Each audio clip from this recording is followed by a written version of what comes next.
আসসালামু আলাইকুম। সিরিয়ায় ভয়াবহতম বিমান হামলা ইসরায়েলের। গাজার ন্যায় সিরিয়াকেও মাটির সাথে মিশিয়ে দেওয়ার মিশন শুরু ইসরায়েলের। নীরব আরব নেতারা। গোলান মালভূমিকে ইসরায়েলের অংশ পরিণত করার ঘোষণা নেতানিয়াহুর। গাজায় চলছে ইসরায়েলের জাতিগত নিধন। 24 ঘণ্টায় নিহত 3 সাংবাদিক সহ শতাধিক ফিলিস্তিনি উদ্বাস্তু। হামাস হিজবুল্লাহ বলতে কোনো কিছু রাখবে না ইসরায়েল। বিডিভিউজ ইনফোটেইনমেন্টে স্বাগত জানাচ্ছি আমি তানজিলা হক। আজ জানাবো প্রতিরক্ষা সংক্রান্ত গুরুত্বপূর্ণ কিছু খবর। সিরিয়াকে সম্পূর্ণরূপে ধ্বংসের তাণ্ডব লীলায় মেতেছে ইসরায়েল। গাজার ন্যায় এবার সিরিয়াকেও মাটির সাথে মিশিয়ে দেবে ইসরায়েল, যাতে সিরিয়া কোনোদিন মাথা তুলে দাঁড়াতে না পারে ইসরায়েলের বিরুদ্ধে। 16 ডিসেম্বর সকালে সিরিয়ায় ভয়াবহতম হামলা চালিয়েছে ইসরায়েল আর্মি। উপকূলীয় অঞ্চল তার্তুসে অবস্থিত সিরিয়ান আর্মির কয়েকটি সামরিক ঘাঁটিতে বিধ্বংসী বিমান হামলা চালায় ইসরায়েল। ইসরায়েলের সংবাদপত্র টাইমস অফ ইসরায়েলের খবরে বলা হয়েছে, 2012 সালের পর সিরিয়ায় এটি ছিল সবচেয়ে ধ্বংসাত্মক বিদেশি বিমান হামলার ঘটনা। হামলায় ধ্বংস হয়েছে সিরিয়ার কয়েকটি ঘাঁটিতে থাকা গুরুত্বপূর্ণ এয়ার ডিফেন্স সিস্টেম এবং কয়েকটি অস্ত্র গুদাম। হামলার ভিডিও প্রকাশ করেছে টাইমস অফ ইসরায়েল। বস্তুত গণহত্যাকারী কুখ্যাত মাফিয়া শাসক আসাদ পতনের পর ইসরায়েল নারকীয় তাণ্ডব পরিচালনা করে চলেছে সিরিয়ায়। আসাদ পতনের পরের দিন 9 ডিসেম্বর থেকে টানা 4 দিন পর্যন্ত বিমান হামলা চালিয়ে ধ্বংস করেছে সিরিয়ান আর্মির 80% শক্তি। টানা 4 দিন ধরে সিরিয়ান আর্মির সব গুরুত্বপূর্ণ সামরিক স্থাপনা, অস্ত্র গুদাম, অস্ত্র নির্মাণ কারখানা, গুরুত্বপূর্ণ বিভিন্ন সামরিক ঘাঁটি ধ্বংসের পর ইসরায়েল ধ্বংস করা শুরু করে সিরিয়ার বিভিন্ন বেসামরিক স্থাপনা। এর অংশ হিসেবে তারা সিরিয়ার সব গুরুত্বপূর্ণ ব্রিজ, সড়ক এবং অবকাঠামো ধ্বংস করে। সিরিয়া যাতে আর কখনো সামরিক এবং অর্থনৈতিকভাবে শক্তিশালী হতে না পারে, সে লক্ষ্যে ইসরায়েল ধ্বংস করতে থাকে এসব। টানা ধ্বংসের এ পর্যায়ে 16 ডিসেম্বর সকালে আবার ইসরায়েল নতুন করে বিমান হামলা পরিচালনা করল তার্তুসের শহরের সিরিয়ান সামরিক ঘাঁটিতে, যা রক্ষা পেয়েছিল আগের হামলা থেকে। সিরিয়াকে বর্তমানে ইসরায়েলের হামলা এবং আগ্রাসন থেকে রক্ষার কেউ নেই। গোটা আরব বিশ্ব গত 1 বছর ধরে নীরবে দেখেছে ফিলিস্তিন ও গাজায় ইসরায়েলের গণহত্যা ও জাতিগত নিধন কার্যক্রম। দেখেছে লেবাননকে ধ্বংসের দৃশ্য। হামাস হিজবুল্লাহকে ধ্বংসের ফলে পতন ঘটেছে সিরিয়ার আসাদ সরকারের। মধ্যপ্রাচ্য থেকে বিদায় ঘটেছে ইসরায়েলের চিরশত্রু ইরানের। এর ফলে ইসরায়েলের সামনে এখন আর কোনো বাধা নেই। আর এই সুযোগে ইসরায়েল কেবল হামাস হিজবুল্লাহ ধ্বংস করে ক্ষান্ত হবে না, বরং গাজার সমস্ত ফিলিস্তিনিদের বিরুদ্ধে শুরু করেছে জাতিগত নিধন। একইভাবে সিরিয়াকেও গাজার ন্যায় মাটির সাথে মিশিয়ে দেওয়ার মিশন নিয়ে মাঠে নেমেছে ইসরায়েল, যাতে ভবিষ্যতে সিরিয়া কোনোদিন ইসরায়েলের নিরাপত্তার জন্য হুমকি হিসেবে আবির্ভূত হতে না পারে। সিরিয়ায় লেবাননে যেন আর কখনো হিজবুল্লাহ মাথা তুলে দাঁড়াতে না পারে এবং ইরান যেন এখানে আর কখনো ফিরে আসতে না পারে।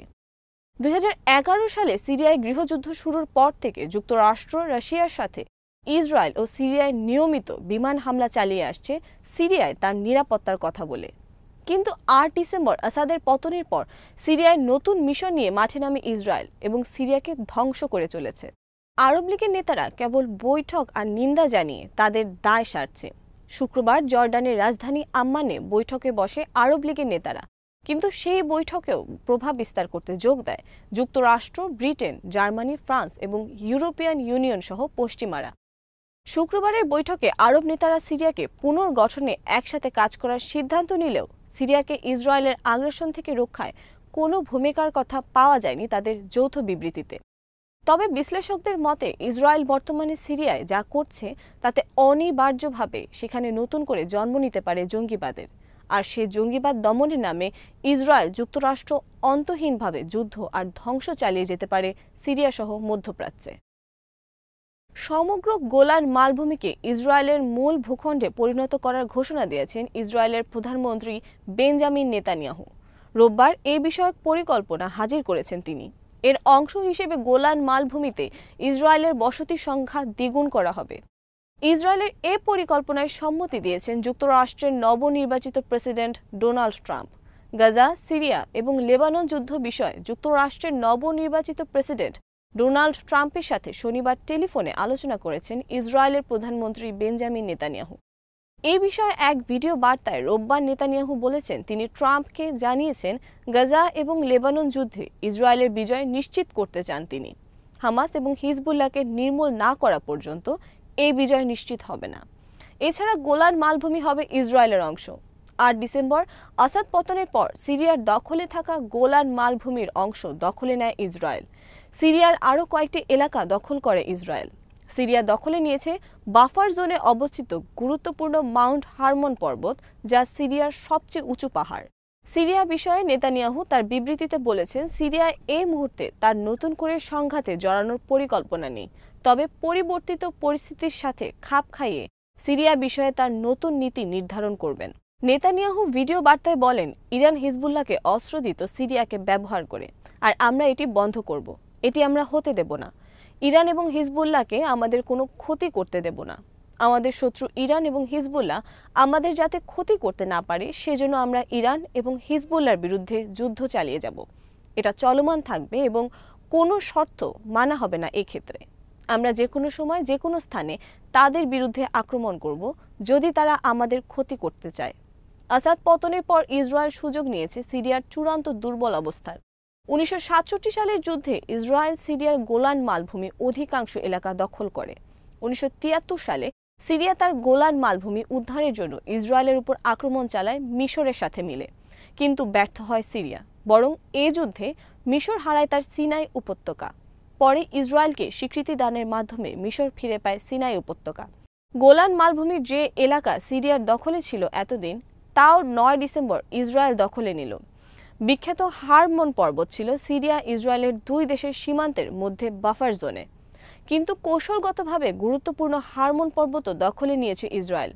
সোমবার সিএনএনের খবরে বলা হয়েছে, ইসরায়েলের বর্তমান লক্ষ্য গোলান মালভূমির নতুন দখলীকৃত এলাকায় ইসরায়েলিদের জন্য নতুন বসতি স্থাপন করা।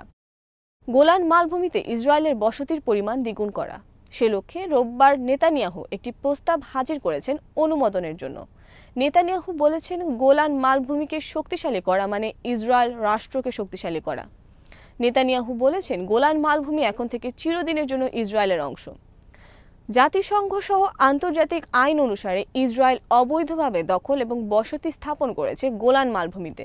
কিন্তু 2019 সালে ট্রাম্প প্রশাসন ইসরায়েলের পক্ষে অবস্থান নেয় গোলান মালভূমিকে দখলে রাখা বিষয়ে। ট্রাম্প আবার নতুন করে ক্ষমতায় আসায় এবার ইসরায়েল পুরো গোলান মালভূমিতে বসতি স্থাপন বৃদ্ধি সহ একে সম্পূর্ণরূপে ইসরায়েলের মূল ভূখণ্ডে পরিণত করার উদ্যোগ গ্রহণ করল। এদিকে গাজায় বন্ধ হচ্ছে না ইসরায়েলের হত্যা মিশন। জাতিগত নিধনের অংশ হিসেবে ইসরায়েল নিয়মিতভাবে বিমান হামলা চালিয়ে যাচ্ছে বিভিন্ন উদ্বাস্তু শিবিরে। সোমবার আল জাজিরা খবরে বলা হয়েছে, 4টি উদ্বাস্তু শিবিরে সর্বশেষ 24 ঘন্টার হামলায় নিহত হয়েছে কমপক্ষে 69 জন ফিলিস্তিনি উদ্বাস্তু। প্রকাশিত অন্য খবর অনুসারে নিহতের সংখ্যা ছাড়িয়েছে শতাধিক। রোববারের ইসরায়েলি হামলায় গাজায় একটি উদ্বাস্তু ক্যাম্পে খবর সংগ্রহের সময় নিহত হয়েছেন আল জাজিরার একজন সাংবাদিক। 24 ঘন্টায় ফিলিস্তিনে ইসরায়েলের হামলায় নিহত হয়েছে ফিলিস্তিনের মোট 3 সাংবাদিক। গাজায় সরাসরি বিমান হামলা চালিয়ে হত্যা মিশন পরিচালনার পাশাপাশি ক্ষুধাকে অস্ত্র হিসেবে ব্যবহার করে চলেছে ইসরায়েল। জাতিসংঘ সহ বিভিন্ন আন্তর্জাতিক সংস্থাকে ত্রাণ পরিচালনা কার্যক্রমের ক্ষেত্রে বাধা দেয়া অব্যাহত রেখেছে ইসরায়েল আর্মি। আজ এখানেই শেষ করছি। সমরাস্ত্র প্রতিরক্ষা ও কূটনীতির নানা তথ্য জানতে চোখ রাখুন বিডিভিউজ ইনফোটেনমেন্টে। চ্যানেলটি ভালো লাগলে সাবস্ক্রাইব করুন। সংযুক্ত থাকুন আমাদের ফেসবুক পেজে। আল্লাহ হাফেজ।